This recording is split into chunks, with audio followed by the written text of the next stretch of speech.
அமெரிக்காவின் டெக்சாஸ் மாகாணத்தில் உள்ள உர தொழிற்சாலையில் ஒன்றில் வெடி விபத்து ஏற்பட்டுள்ளது.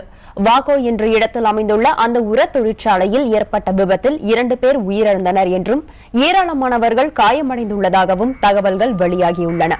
தொழிற்சாலையில் நடந்தது வெடி விபத்தா அல்லது குண்டுவெடிப்பா என்பது குறித்து விசாரணை நடந்து வருகிறது.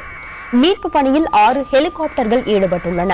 வெடி விபத்தால் ஏற்பட்ட அதிர்வில் உர தொழிற்சாலைக்கு அருகில் உள்ள பள்ளிக்கூட கட்டடம், மருத்துவமனையும் இடிந்து விழுந்துள்ளது. மீட்பு பணியில் காவலர்கள் தீவிரமாக ஈடுபட்டுள்ளனர். வெடி விபத்தால் உர தொழிற்சாலை தீப்பிடித்து எரிந்து வருகிறது.